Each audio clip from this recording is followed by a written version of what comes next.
I certainly say, Madam Speaker, and I think Oregonians will agree with me. Political bodies exist to secure responsible government and to execute the will of the... Man, welcome back. We're back with another episode of the DOGE, the discussion. It's a discussion on government efficiency. Just a discussion is all. Trying to make a point or two to make sure that Oregonians know that there is real trouble in the budget. Today's a big day in the building the budget, the economic forecast. The May forecast tells us how much money we have to spend. What do we find out? It was all doom and gloom. Was it really, though? That's what they said. Yeah. I got whiplash reading Democrat press releases and then Republican press releases. So if it's down from an up forecast. I think the February forecast and I also think the December forecast was overly euphoric. And so all you heard in the end was that it's down, it's revised down, but overall it's still up. It's just not as high as what it had been predicted 6 and 3 months ago. Pretty close to what it was 6 months ago, though. Yeah, pretty much. I mean, yeah. And then the underlying fact, what I thought was interesting, we got a little preview, the night before the governor allows leadership to get a little That's preview. right. You got in the room. Wow. The room where it happens. And interestingly, we have been 6 and 3 months ago, respectively, given a lot of information about the demographics. And this new chief economist has said very clearly that demographics are destiny. That True. is going to be what dictates the future of Oregon. Yesterday, we heard zero about demographics. And what did we hear a ton about? Well, that'd be tariffs. Tariffs is the right answer. Because, Terrible Trump tariffs. Yeah, because first of all, Representative Werner Reschke is the vice chair of Revenue for the House. I'm the vice chair of the Revenue for the Senate. And so we, of course, sat in the official hearing today to go through the state economist and his projections. And but we weren't in the room where it happens. Yesterday, you got a preview. But in fairness, you got more complete. I got more. Right? We got more data. You got the full story this morning. But we were given the preview that clearly they were going to talk about the tariffs. The tariffs were going to be kind of the top line. Yeah. And what I find fascinating, and this won't be part of our slide deck, we're going to move on with, we have Ben Schimler, Dogeborough with us again today. Schimler, from the great Senate District of 30. That's right. Wow. Reschke, is this your first time on the podcast? On this podcast, yes. Oh my gosh. Well, welcome. Wow. Representative Reschke, first of all, we were responding to what has been an overwhelming demand on the viewers of this podcast. We want Werner. You've got my emails, haven't you? Yes. And Good. Fantastic. Werner Reschke, ladies and gentlemen, by popular demand, is here to talk about the economic forecast. Are you 8 years in the House? 8 years in the House. This is my 9th, yeah. Nice. Yeah. Well, welcome to the podcast. Well, thank you. It's good to be here. So we got this forecast, to your point. Yep. Two very different takes from the majority party and the minority party. Democrats came out and they said loud and clear, wow, that Donald Trump, wow, this federal policy, chaos, and the main scheme media picked up on this. Yeah. And I'm going to say that because we put out our press release, put it out on social media, and I was shocked at a few people that came out and said, these Republicans, like, how can they not get their message out? Like this needs to be said, like broadcast this better, Republicans. And what was nuts is I'm like, okay, well, one, you're reading it right now. So like it got to you. Win. Yeah. Win. Yeah. Awesome.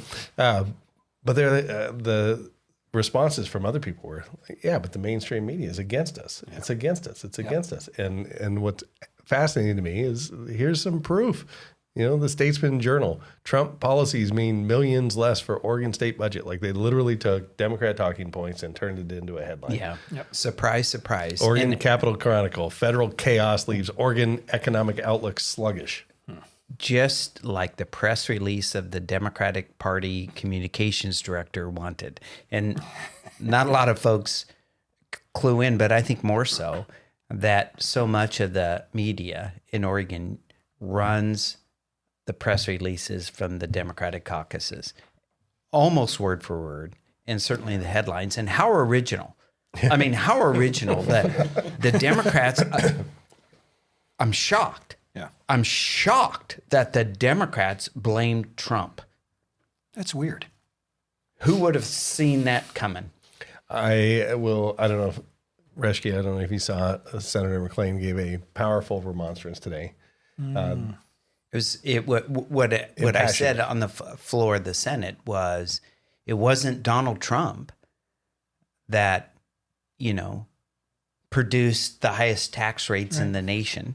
If you're making over $400,000 in Portland, you pay the highest tax rate in the nation until you make $25 million a year, and then it's New York, right? There's a big Goals. It wasn't Donald Trump that defunded police in Portland. It wasn't Donald Trump that passed Measure 110 and created open air drug markets in our urban centers. It wasn't Donald Trump that created a housing crisis that the left opposes the efforts of even the governor, who I wouldn't call a conservative by any means. Her efforts to see housing build is, of course, opposed by her own base and party. Yeah. And it goes on and on and on that Oregon problems are created by the government Oregon chooses. And it's true, we have, like all states, are subject to certain federal winds blowing and international trade and all of that. I'm not discounting that. But to simply say that our budget problems in Oregon are based on Donald Trump is laughable.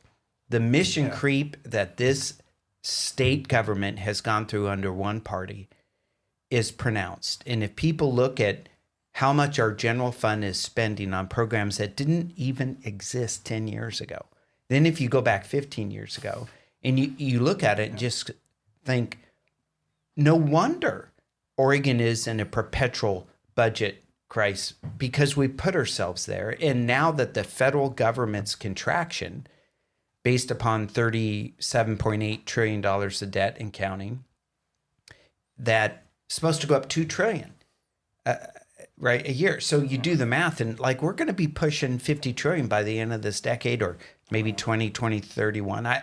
But the point is, it's headed our way, and the federal government has no choice but to contract what goes to the state, and all those folks coming to the state and saying backfill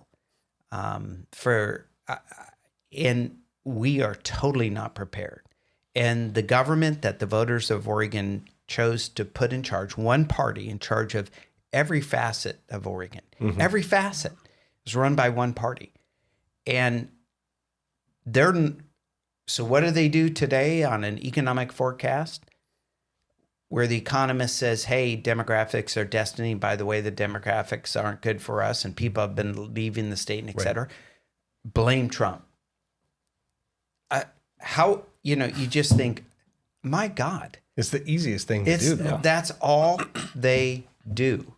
When now they're going to have to balance this budget, get out by June 29th, and they're going to be saying no, of course, to a lot of things that we can't afford. But what I want people to remember is what they said no to and what they're going to say yes to. And then for people to ask themselves, would I have made that choice? And we're going to be shocked at the policy decisions through the budget appropriations that this government makes. It's going to be offensive as they say no to citizens who need help with water treatment plants in these small cities and other things going on. And, they're going to say, no, we don't have enough money, but look what they're about to fund, because that's what they value more than Oregonians in small towns, more than Oregonians who have been here working hard, trying to raise a family here. And if that doesn't create a frustration level in people, I don't know what will. But that's one of the reasons we have this podcast, is we want to expose that. Yeah. Yeah, absolutely. Let's get to the slide deck. Yep. Let's start walking through what we saw. Yeah. So here we have the macro forecast for the U.S. and they sluggish growth, insufficient to stabilize unemployment. But we can see their numbers for inflation-adjusted growth slows to a little less than a percentage, Q4. Inflation accelerating to 3.5%. Unemployment rising moderately to 4.6%. And I will say, of course, the government has changed the definition of inflation. Mm-hmm. So when we were kids, it was measured differently. But they don't want to measure all of that now because they don't want to admit that they have caused more inflation. And everyone knows. Right. They feel it when they go to buy a dozen eggs or they're off trying to buy a couple of pounds of hamburger, right? They know inflation's up higher. Yep, absolutely. So we see that their slower growth drives heightened recession risks. The consensus recession risks 40%. OEA estimates at 25%. And OEA isn't the Oregon Education Union. No. You know who are about the kids. Right. And the teachers. And A union that advocates for higher teacher salaries and benefits, who markets themselves as, we're just about the kids. That's not the OEA we're talking about. We're talking about in essence, the Oregon economist. Mm-hmm. And that's when we refer to OEA in this slide deck, it's the economist. Right. Yes. And so they highlight trade policy is sufficient drag and source of uncertainty. That's the tariff part. That's the tariffs. The cornerstone, apparently. Fiscal policy could provide material offset, and Oregon's economy is tied to national trend, but more sensitive to manufacturing and trade trends. Well, and, I'm not diminishing that the tariffs have caused uncertainty. Right. What I'm saying is that's not what's driving these budget problems in Oregon. Mm-hmm. Yes, there's uncertainty.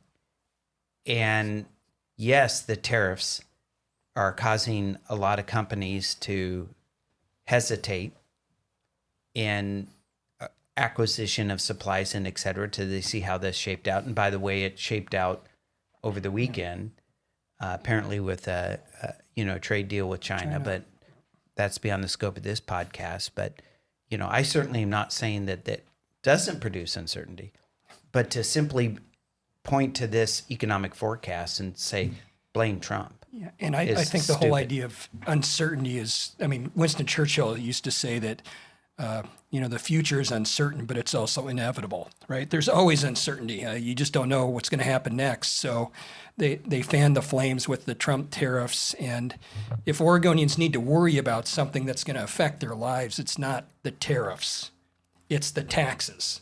That will directly impact their pocketbooks. And so I think that, Democrats don't want you looking at that, so they're talking about the boogeyman in the closet while they move to pass a lot of taxes this next few weeks.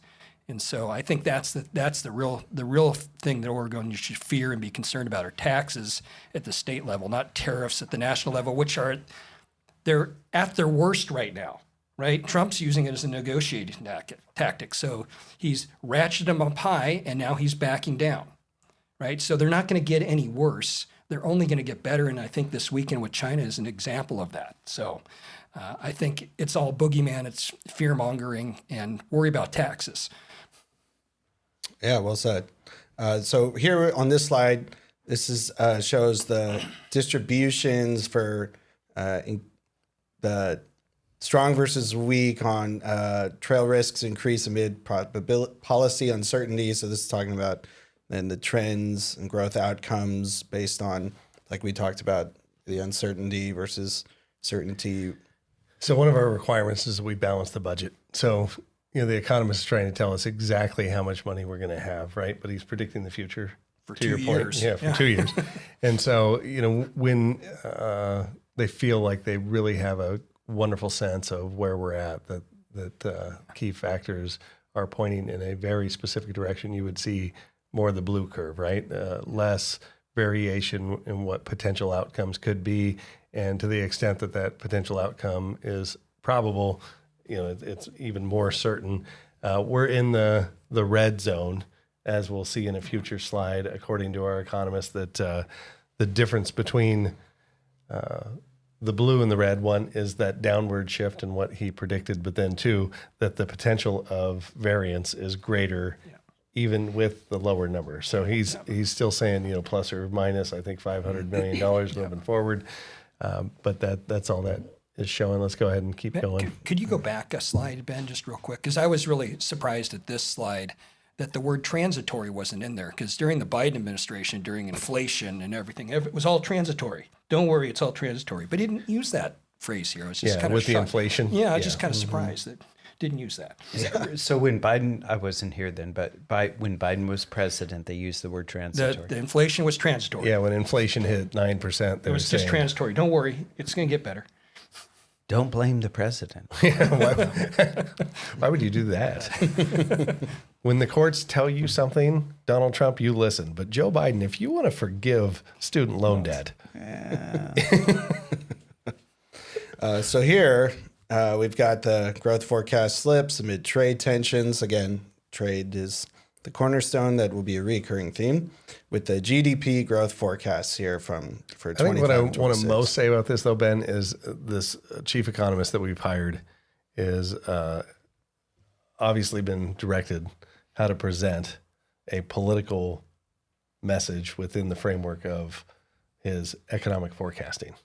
He does work at the pleasure of the governor. Indeed. She hired him, she can fire him. Mm-hmm. So you're going to see another slide next. You're going to hit tariffs. Generational high. And the thing about this slide is when tariffs were implemented at the beginning of the nation, that was the only way that the nation made money. There was no income tax, right? Correct. So tariffs were the way that the federal government made money and paid for things. How far we've come. Yeah, how far?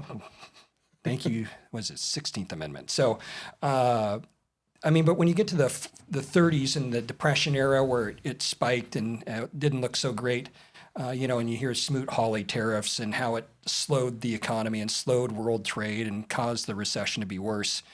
America wasn't the dominant economy at the time.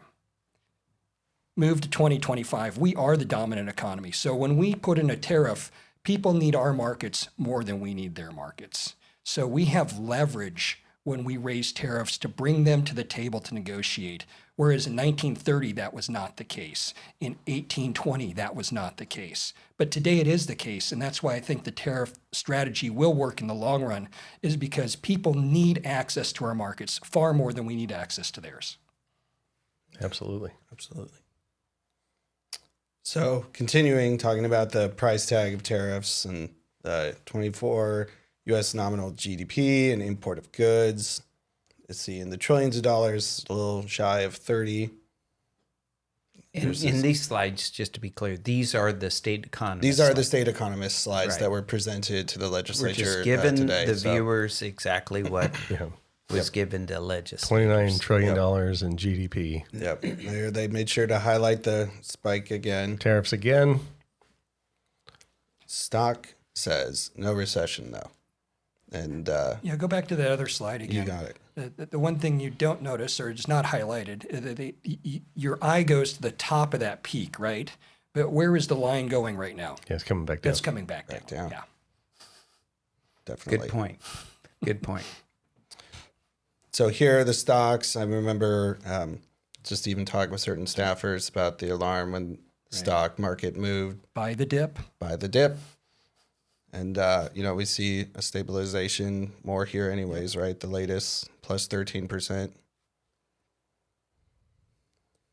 And, financial market stresses have abated. You can see there where they even highlighted it's climbing back up.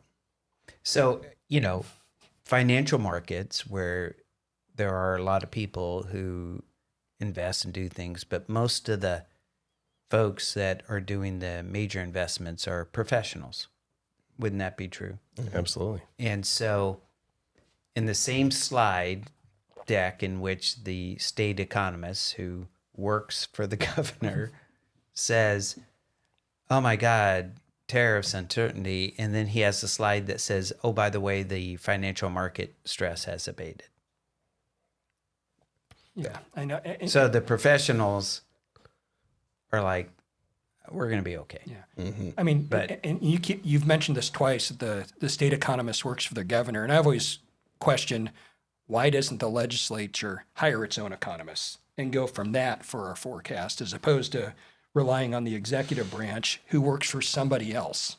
Well, we have, of course, the Legislative Revenue Office. We do. And Chris Alanak, who heads that. But that's a great question. Yeah.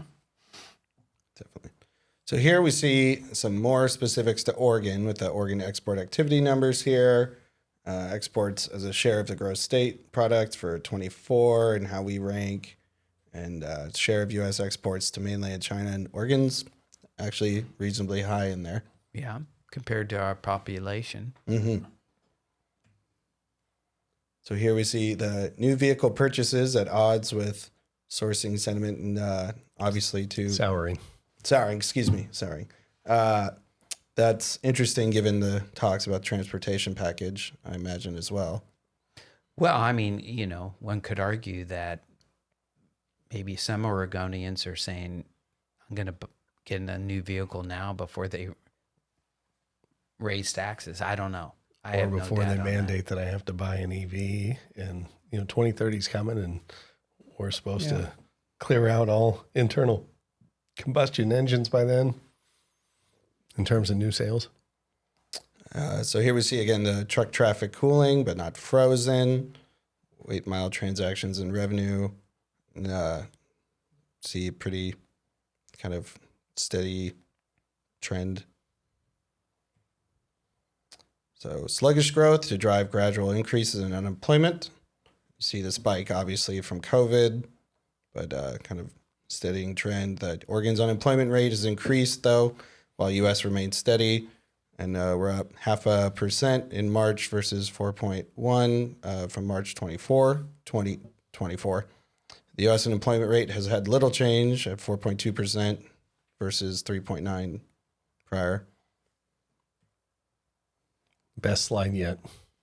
Tariff pressure not yet evident in inflation statistics. And I only say that because this highlights the nature of putting this forward by Democrats as this is the issue. Right. And here's the slide that says we don't even know. It's happening. Yeah, we haven't seen the results, we haven't seen the impact, but man, Every Sky is single falling. Democrat who put out was like tariffs, chaos, Trump, Disaster. And yet Recession. the data doesn't show that. Right. And the state economist, who works for the governor,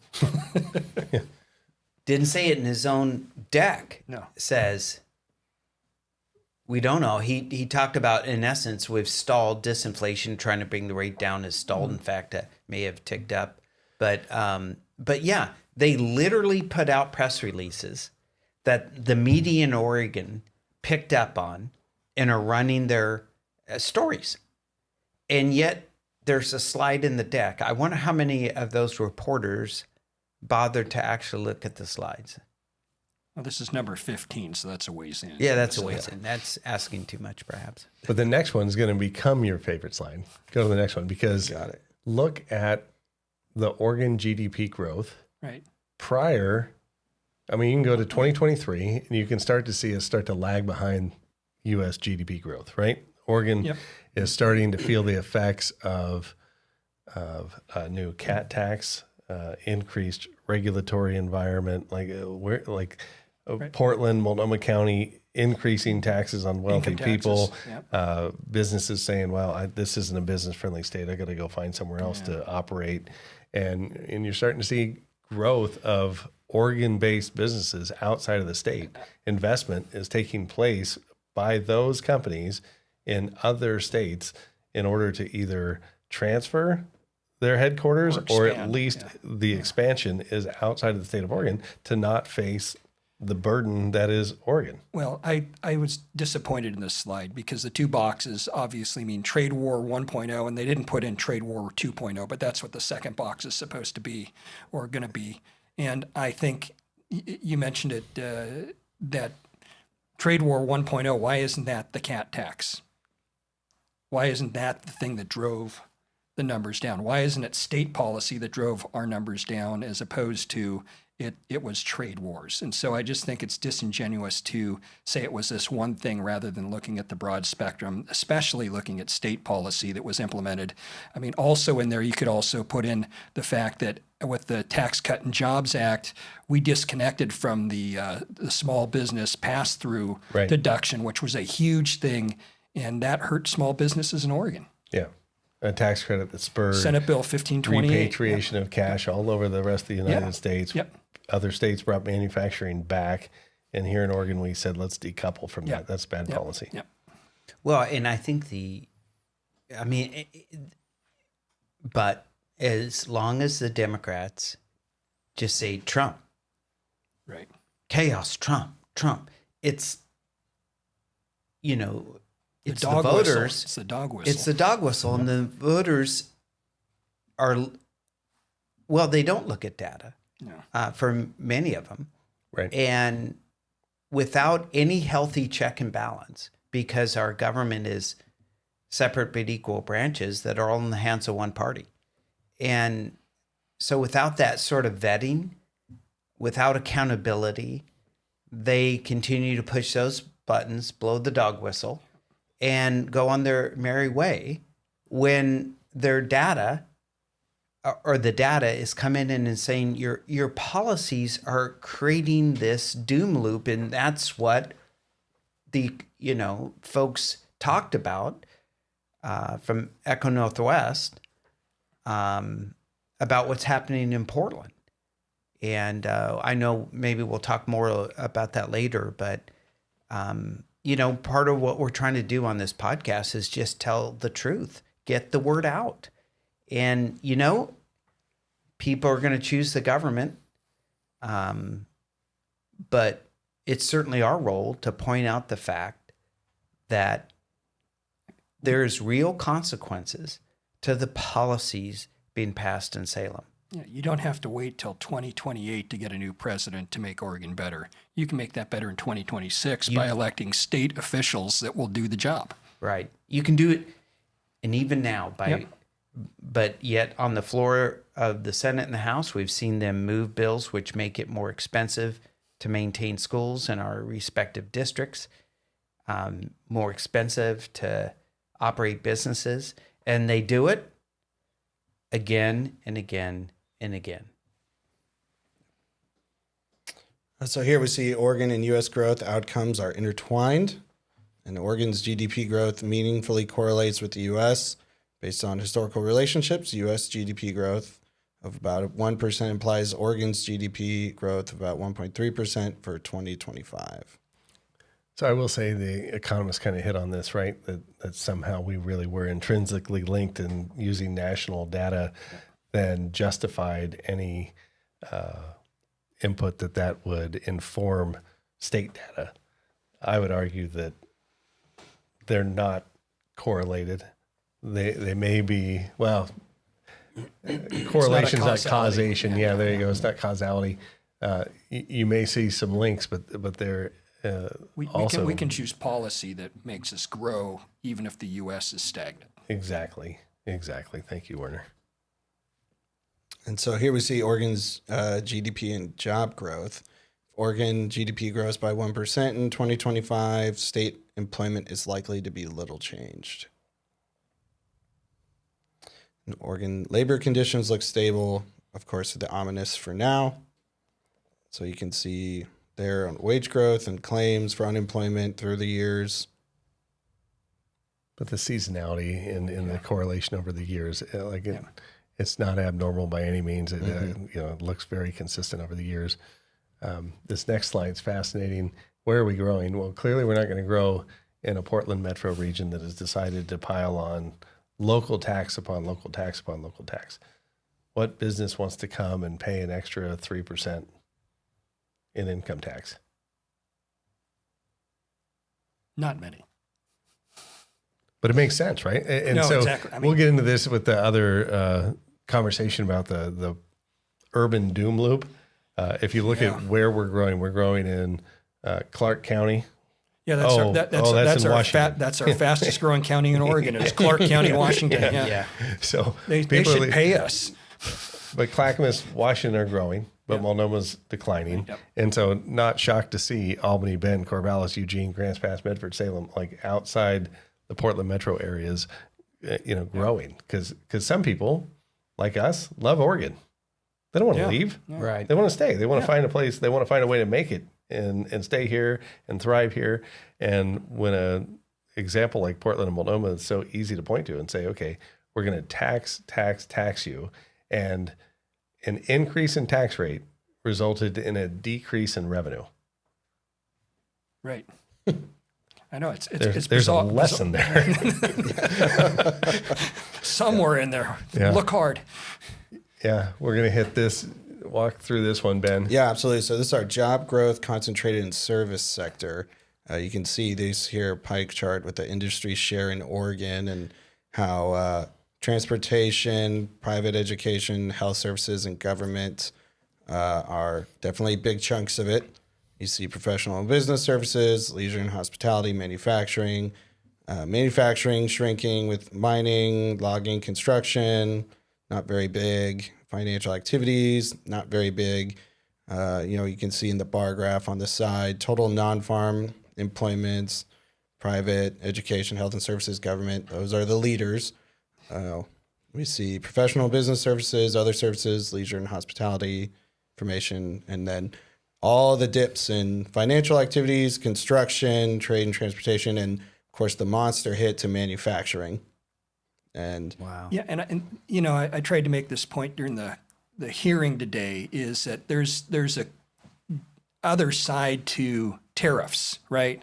So one, there is some price shock, or although we haven't seen it yet, on importing stuff. But what it also is supposed to do is it's supposed to reshore manufacturing back to your country because it becomes more beneficial to produce in country because there's no tariff on that. And I cited several examples of Apple and I think TSMC and other manufacturing companies moving to Texas, to North Carolina, to Arizona, to Ohio, to Indiana, coming back and investing billions, if not trillions of dollars back in the U.S. And my question was, what policies do we have in Oregon that they're not coming here? Why aren't they coming here? We are set. We should be set up where we face the east. We've got a port. We should be ready to go. We should be well positioned for this kind of manufacturing to come here. And they're just flying over us and going elsewhere. And that's a huge missed opportunity, given that tariffs are going to be probably in our economy for quite some time going forward. So we really need to look and say, what are we doing wrong, and correct that if we want manufacturing to return to Oregon. yeah, absolutely. So the good news, if there is any to be had, this chart, if you looked at this chart in December, if you looked at this chart in March, the year to year, and this is, so in December, we saw October to October numbers. In March, we saw December to December numbers. This is March to March numbers. And you actually see some growth that's not just government subsidized. In the last two, we only saw government, private health, or Health private services, education and health services, most of it in health services. Yeah. But to see professional services, to see leisure, hospitality, information, technology, mining, and forestry have any growth, like But we'll fix that with more taxes. Don't worry. We get that. in time. But in fairness, It's like good. It's good. we want to see this. Yeah. Like I don't know, but like You just want to as see frustrated as everything I am with Democrats, I want to see Oregon thrive, right? Right. Like I want to see job That's why we're growth. here working it. Yeah, right? exactly. Like so to see some positive news, I do question. To your point, what is it that allowed a company that is here to grow? Yeah. Because everything that I'm seeing that we're doing in the Labor and Business Committee and Economic Development Committee is making it harder to do business. So how resilient are the people of the state of Oregon that are doing business and finding a way to be successful? Make it, Well, and it's hard to know what that is. It says total non-farm employment. It's hard to know. It's a broad category, but you're right. The question I ask is if there were a tennis shoe manufacturer that wanted to come to Oregon and they did it in the 1970s, or they came in 2025, would they come in 2025? And same thing with a chip manufacturer. If it wanted to build a fab here or a research center here in 1970, they came here, but would they do it in 2025? And the answer, in my mind, continues to be no and no in 2025, which tells you that we do not have the growth policies that we did in the 70s and 80s and 90s. Well, the manufacturing numbers specifically, right? Yeah, The jobs right. that you want, the $80,000 to $120,000 traded base sector salary. jobs. Yeah, with Especially with in the rural benefits. Oregon with natural resources. That's Right. manufacturing, and that's how rural economies work, is through, quote, manufacturing of natural resources. But again, highlighted Yep. on this is the loss of construction jobs. Yep. At a time when we need More houses. More houses. You know, the governor's got a goal of 36,000 a year. I think she's on track to hit 12,000 this year. Like a just Wow. abysmal performance in terms of trying to achieve I think that's an F.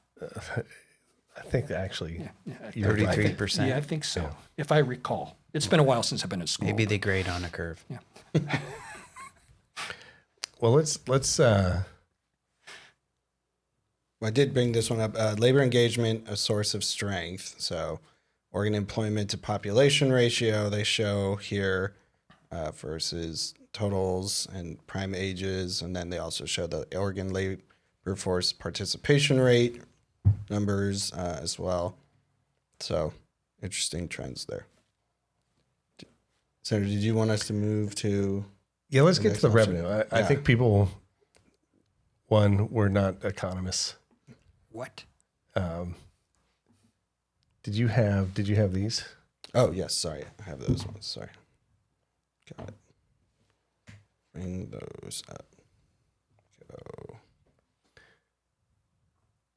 Boom. Revenue update. Here we go. So this is where I don't know how many people really follow our budget and understand the budget. What drives a lot of our budget is the general fund revenue, the tax we get from individuals paying tax, corporations paying tax. That is a driving force behind the budget. At the same time, it's a small percentage of the total funds budget.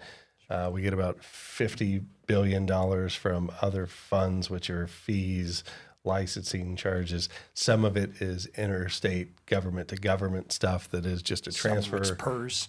Some of it's PERS. And then we have federal dollars that we draw down. Federal dollars are very prescriptive. Other funds, because it's tied to a given activity, is very prescriptive. The general fund is the money that you can spend with wide discretion. Here, there, or everywhere. So in 2023, 2025, this revenue forecast is showing the results. Looking backwards, revenue decreased $162 million. Expenditures were up. The ending fund balance being now $2.1 billion. Looking forward, the revenue decreased. To be clear, this is a change in the forecast. Right. So if So- you were optimistic in the last forecast and more realistic in this forecast, Yeah. then it was a decrease of the increase. So, Senator McLane, you asked today in committee a very targeted question about this state of affairs. Where are we this year, this biennium versus last biennium? Did you get a good answer to that question? No. No, I did not get a good answer. So, Would you like to ask it again?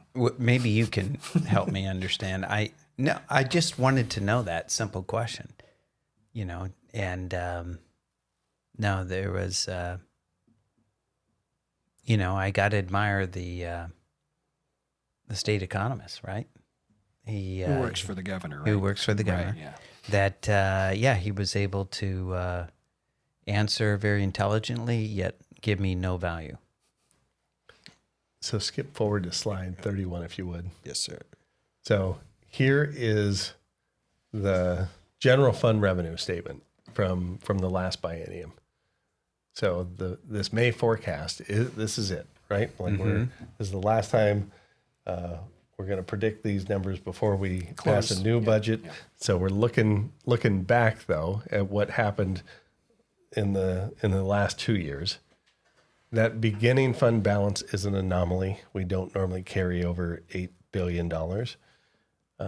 $22 billion in personal income tax, $3 billion in corporate income tax, and then all other revenues at $2.2 billion. So projected expenditures, now that had a change.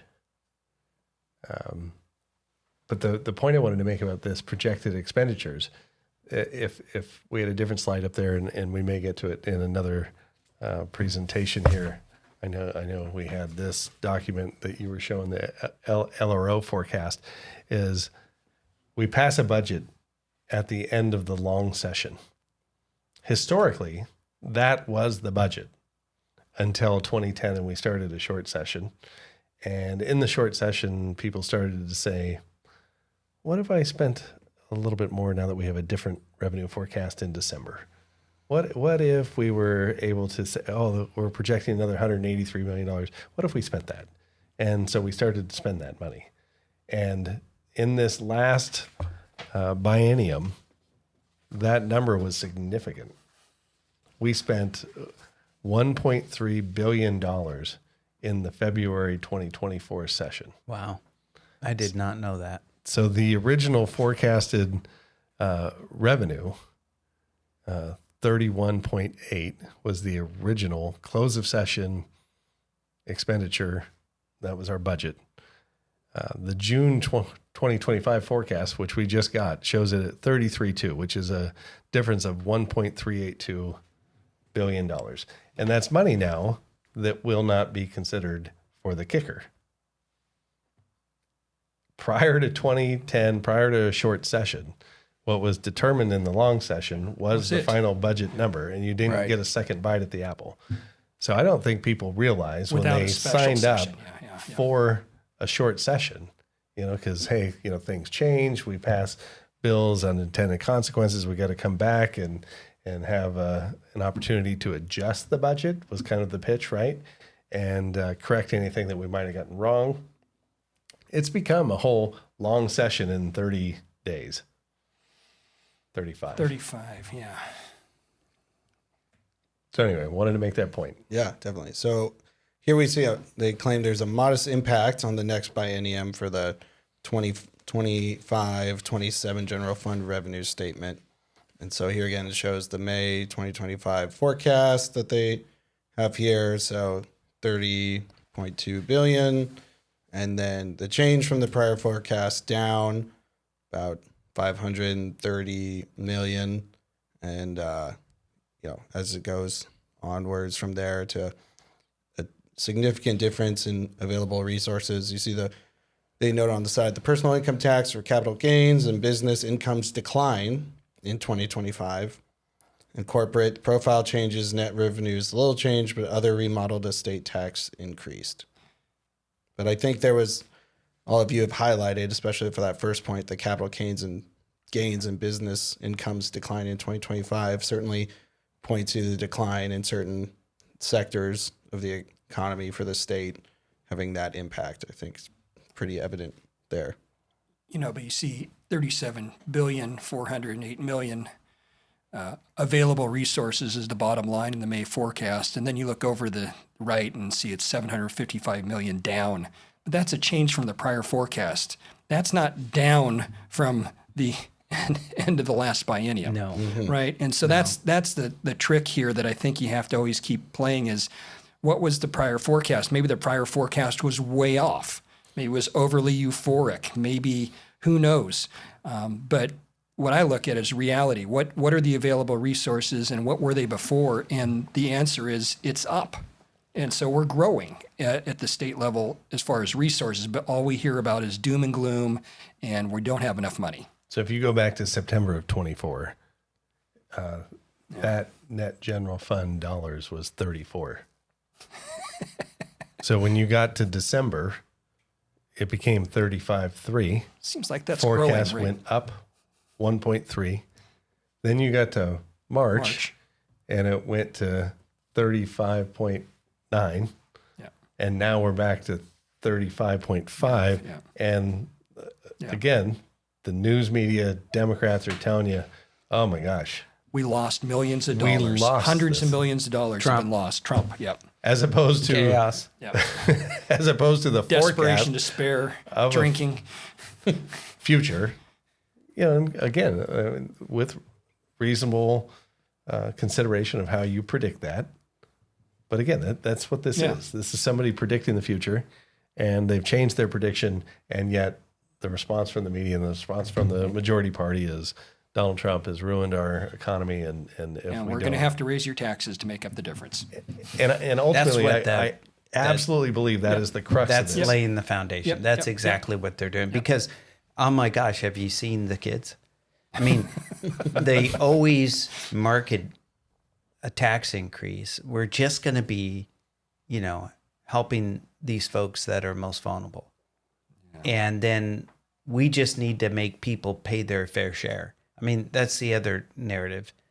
And you point out, well, comparatively, folks in Portland are paying their fair share, right? Because it's the highest tax rate in the nation for people making over 400,000, unless you get to 25 million. All right. And then, so you say, should they pay more? Why let New York win? So, last biennial budget, where did we finish? $124 billion. Yeah, around down. And we're predicting now, with federal drawdown, with other funds, we're at 138. Yeah. Yeah, I think that's more. That's Is that more. Is that more? 14 Last I billion more. checked, Wow. yeah, But it's- 14 But it's doom and gloom. billion dollar despair, growth Trump, in a budget. tariffs. Well, when you look at their spending, now this is all the revenue side, what's Yep. coming in, which we're pointing out. What are the facts? When you look at how much they want to spend, when they have grown government and continue to mission creep government, and then they realize we can't sustain this. Right. And that's how they begin to switch. Yeah. And it's May 14th. And get ready, because it's about to happen. And we're going to hear it over and over and over about, We need more revenue. we need this, and people pay their fair share, and on and on and on. It's like, wait a second. Go back just 10 years ago.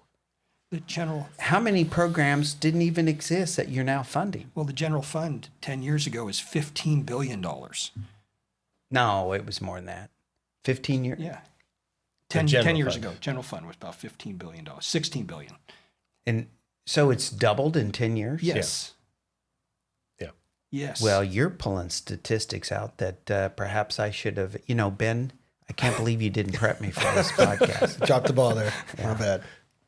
No, is it really that There's a drastic slide of an that comes up increase? that shows that. All Yeah, right. yeah. Let's get Well, obviously, you were Go paying one more, if that one right there. There So we you go. can look at 2315. You can look at the gross actuals of 16 billion, and you can look at 2325, 33 billion. If I do my math correctly, that's more than 100% growth.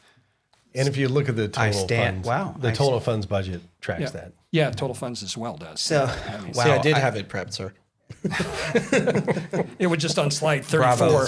Ben Schmoller, you're the best doggone. Prepper. Can you go back Staff. one though? Yes, sir. I want Yeah, to show this is good too. Yeah. kind of we talked about the little blue bell curve and the red bell curve earlier. This is kind of coming forward with numbers of where we're at today, and it gives you the kind of potential outcomes that could happen within this predictive model that the economist is putting forward. So the baseline at 34.7 billion is already considering the pessimism of that earlier shift in the bell curve. Yeah. So we're not looking at a pessimistic vision of these numbers. So you would only get to 2.4 pessimistically if things go sideways. Right. So we are expecting with a 55% probability that we're going to be at that 34.7. I wonder how many Oregonians can say that their income into their households have doubled in 10 years. None. Now, and I realize I shouldn't say none, but like small percentage. okay, well, that's your state government. Yeah. And then, Who needs you know, more money? right. And so our tax rates stay the same. Right. And when your wages, because of inflation, because of everything else, when, you know, when people may feel the pinch, but when incomes have gone up, whether inflation eats that away or not, they're still paying 9.9% into the state government based upon that increase. So you can see how the state government, even, I mean, the revenues flow in, inflation or not. Right. The irony is, of course, inflation increases because the rates stay the same. And if someone's making 50,000 and 10 years later they're making 80,000, they're paying 9.9%. Right. And but I don't think Oregonians look around and say, hey, you know, have my income into my family doubled. I would predict the vast majority of Oregonians would not say that. Right. And then they say my costs, Have doubled. right? But I still have to pay the government 9.9%. Yeah. Or 9% or whatever the net effect is. But and I guess that explains how the state of Oregon doubles its general fund money Every in 10 years. in 10 years. And I would say the last 40 years, you know, we talked about demographics. The last 40 years, the driving engine in Oregon was population growth. So we kept on bringing in more people, which brings more income, which brought more revenue. And now that we've kind of flattened out and the growth is much slower, it's still growing, but much slower. The question is, how's that going to start affecting the general fund budget, right? Are we going to start seeing that flatten out? But again, we keep adding more programs, we keep adding more government, this, that, and the other thing. We keep spending more, and so they're going to want more money out of the fewer Oregonians that come, or fewer people that become Oregonians. So I think the demographics are not good, because you either grow because of demographics or you grow because of productivity. And we really haven't had huge productivity gains in Oregon, and our demographics are flat. So not great if you look into the future, what we should see. Absolutely. So back then to this historical forecast perspective, and there it goes, seeing all the hard numbers. Actually go back 5. Keep going back. One more. So look at this personal income tax though. Mm-hmm. $22 billion. Go forward one. $8 billion growth 30. Well, in 21. personal income. I know. Yeah. $8 billion. $8 billion growth. Yeah. Which based upon 36. that's almost that's growth. more than a 33% Yeah. growth. And But they need more. they meaning So Those who are writing the budget. those who are putting but the the state budget of Oregon, together. this is what's crazy, and I had I'll give a shout out to Senator Taylor. She is paying attention to this. Yep. She really is, and she had this wonderful presentation. We invited Eco Northwest in to talk about what's happening in Portland, and said, okay, this urban doom loop, and I know Mike Wilkerson was like, I never meant for that term to catch on, but it did. Doom Loop by baby. Mike Wilkerson. But Portland. but you start talking about the impacts of tax and how this all works, and so Kathleen is saying, how do we approach this as a state to make sure that what's happening in Portland doesn't expand? Right. How do we? And we'd sure like to turn it around in Portland. Yes. I mean, we want Portland to thrive because The that's state critical benefits. to our state. Yeah, it does. Yeah. Yeah. But she's willing to have the conversation. She understands the correlation between additional tax equaling less revenue, and is saying, how do we engage with the legislature to get people to start having this conversation? And again, I think she's very pro-labor, but also understands that if labor is going to be successful, there has to be a job there for them. And if a business can make money, then labor can demand its fair share. Wonderful perspective. Yeah. And I'm eager. I think we're going to start seeing in labor and business after the deadline is next week. We'll start to see information hearings in our committee talking about, we're going to invite business in and we're going to say, how do you do business in Oregon? Yeah. What are the things that we could do that you would want us to consider? And it's going to be fascinating. And quite frankly, I'm super thankful she's willing to have the conversation.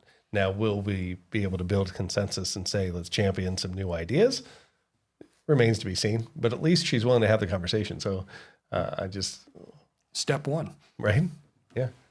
But this is interesting to me. Yeah, it is. That the people I'm talking to your point, has your income doubled? Most people, no, absolutely not. My income stayed relatively flat. I've seen some steady growth, but nothing that is making up for the leap in the cost. Someone posted this morning in our local, the Dow's happenings page and said, this was the home that's for sale for $650 down the street that was for sale for $89,000 back in the early 90s, right? Like this is doubled multiple times in 30 years. And so, my income hasn't kept up. How am I supposed to be able to afford something like this? But this shows $8 billion in growth. So we have questions in 2 years. Yeah. To your point about like how much money do we actually have to spend? I'm asking the question, how did this grow $8 billion in 2 years? And was it a very wealthy individual that cashed in some stock options? Was this a one-time thrust of income that won't exist in the future? Did we see key individuals make a lot of money? Because writ large, people in my community have not seen a 36.5% increase in their income. And the other part that I was talking to Senator Taylor about today, we hit 8.75%, our second highest tax rate, at $10,400. It's $10,000. Yeah, it's $10,200, I think. Yeah. So if you're below the poverty line, we're taxing you to the tune of almost 9% of your income. Yeah, we have a pretty flat tax in Oregon. It's just really high. It's 8.75% from $10,200 to I think $125,000. You're taxed at 8.75%, which is just atrocious. I mean, if you earn minimum wage and you work full-time minimum wage, $15 an hour, and you take 2 weeks off, you end up with about $60,000. 2/3 of your income is at the second highest tax rate of 8.75%. And Mike on the Senate floor today was talking about, he gave a recap of his remonstrance, but again, the highest tax rate in the nation at $400,000 until you hit New York, getting taxed for people over 25 million start to get taxed more. It is insane. And I would argue our highest tax rate kicking in at $120,000. We had Greg Smith on as a guest a while back when we were talking revenue. And he's like, I'm going to argue that that's not necessarily even middle class anymore. Like $120,000 for a family is... you're making it, but you're not making it well like you would have 10 years ago. In today's housing market with kids going to college? Yeah. Right. Well, and the other question, go ahead a couple slides here, just Ben, that one right there again. So when you look at the general fund from $16 billion to $33 billion in 10 years, the question I have is, what have Oregonians bought with that extra income, right? So the state has doubled. So has education gotten better? Have roads gotten better? Has public safety gotten better? Right. Go down the list, and it's no. And you just have to kind of come to the conclusion that we have the wrong people in charge. Because it's not money. It's not money. You're not wrong. Yep. So here we see the non-general forecast revenues statements. So it is interesting, right? People's propensity to gamble stayed relatively flat. Corporate activity tax, though. Yeah. One Keeps state growing. marijuana. Yeah. The reserve situation is healthy. Let's see. And there's To our budgeters and the people that have been smart enough along the last 15 years to start to invest in Yeah. rainy day and stability. I do applaud No, I think the people I think that have been involved in the budget process to say, hey, Yeah. things will not always be rosy, right? And I think, we're all products of trauma, right? So if you look at where that yellow line dips down there in like 07, 09, and 10, that's when we were in bad shape. So I think, when you experience that, then you say that will never happen again. We're going to put away money. And so this is the result of that trauma, I think. Yeah, is I that we was put I money was away. on the budget committee Yes. in 2011, Yeah. and It's not fun, is it? No, It's hard. We had to make a lot of tough choices, and but the budget committee members, you had Betsy Johnson from the Senate, you had a series of pretty reserved, or if I dare say conservative folks in the budget who did work on that because it was very difficult in the Great Recession. And so there has been putting money away. But of course, it is juxtaposed to a very aggressive policy initiative ran by Speaker Tina Kotek, now governor, Kate Brown, who was governor, et cetera. And they ran a whole slew of policy objectives, which made it incredibly more expensive for the state, for the counties, for the cities, and of course, businesses.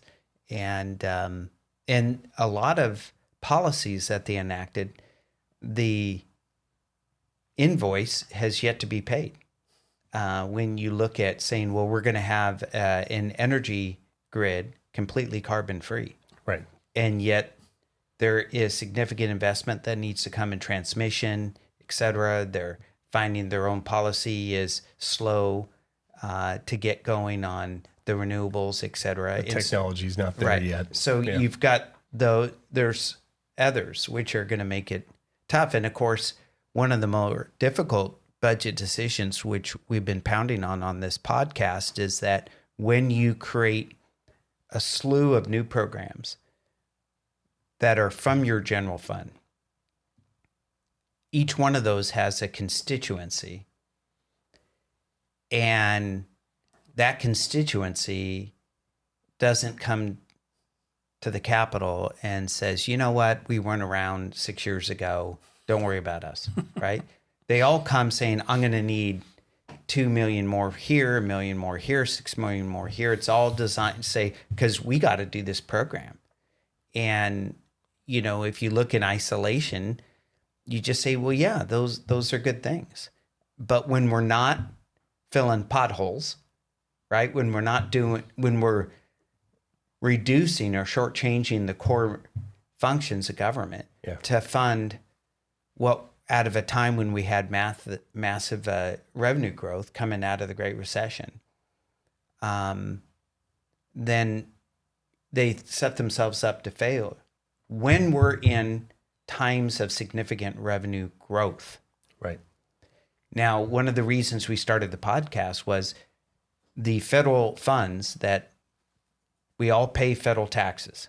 And part of the agreement between the federal government and the states generally is, we've got federal programs, they send money to the states, the state puts in matching funds, et cetera, pays for services. So one of the ways everyone knows the federal government is going to deal with its budget annual deficit,